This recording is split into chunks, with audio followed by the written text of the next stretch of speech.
Саламатсыздарбы оқушылар. Бүгін бізде натурал көрсеткіш дәреже, соның ішінде бүтін көрсеткіш дәрежеге байланысты есептер шығару. Бірге бірінші есепке қараңдар, көбейтіндіні дәреже түрінде жазыңдар дейді. Яғни бұл жерде дәреже түрінде жазу үшін мына жерде негізін санап аламыз. 1, 2, 3, 4, 5, 6, 7, 8. Яғни бұл жерде сонда былай жазамыз. 9-дың 8 дәрежесі деп жазамыз. Келесі екінші минус 1,2. 1,2 бұл жерде бір-бірінен неше рет көбейтілген, сонша етіп дәреже түрінде жазып қоямыз. 1, 2, 3, 4, 5 екен. Яғни 5 дәрежесі деп жазып қоямыз. Келесі есеп 7-ден 2-нің 6 дәрежесі деп жазып қоямыз. Және бұндай бөлшек болған кезде жақшаға алып қойған дұрыс. 7-ден 2-нің 7-ден 2-нің 6 дәрежесі деп жазамыз. Тең келесі есебіміз v-нің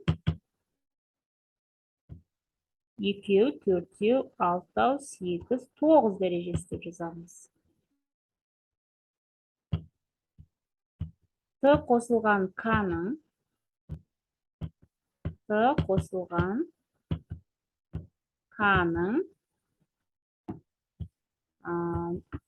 жерде 4 рет жазыпты.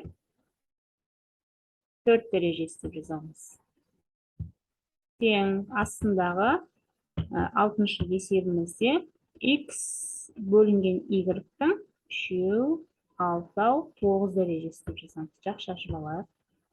X бөлінген y-тің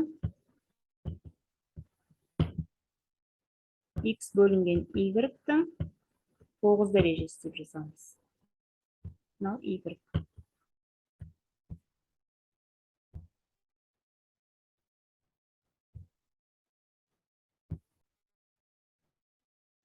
Келесі есебіміз көбейтіндіні дәреже түрінде жазуды қолданып, өрнекті ықшамдаңдар дейді. Мына жерде көбейтінді түрінде берілген, соны мына түрде дәреже түрінде жазамыз. Мысалға, мына жерде 3-тің 3 дәрежесі көбейту 11-дің квадраты деп жазамыз. Бұл жерде жай осылай ықшамдаған күйді жазсақ болады, немесе мәнін тауып қойсаңдар да болады. Ол өздеріне байланысты. Мысалға, мына жерде 3-тің 3 дәрежесі бізде 27-ге тең, 11-дің квадраты 121-ге тең. 27 көбейту 121 деп мәнін тауып қойсақ та болады. Немесе осылай қалдырсақ та болады. 4 бөлінген 9-дың квадраты көбейтілген 13-тің 4 дәрежесі.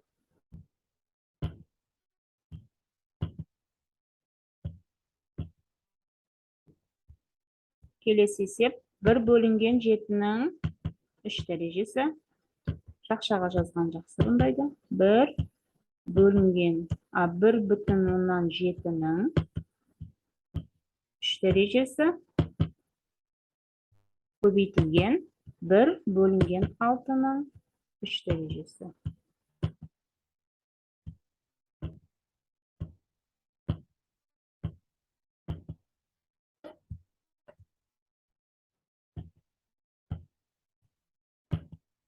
Минус 5 бөлінген 11-дің квадраты.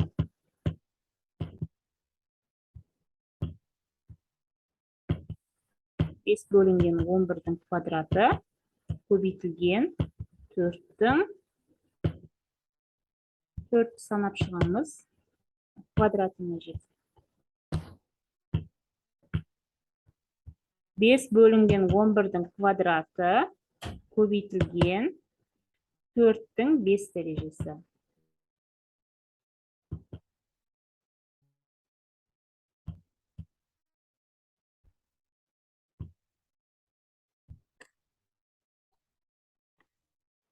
Төрт бөлінген 9-дың мына жерде 2 рет жазылған, квадраты көбейтілген 13 4 рет жазылыпты, 13-тің 4 дәрежесі деп жаздық.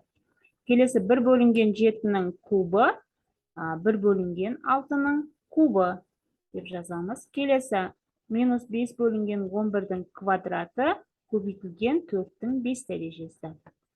Келесі 1/3 есепте көбейтінді түрінде жазуды қолданып, тура осылай жазамыз бұл жерде де. 10-ның 4 дәрежесі көбейтілген с-ның 3 дәрежесі. Екінші есебінде 0,16-ның квадраты, мен мына жазып қойдым.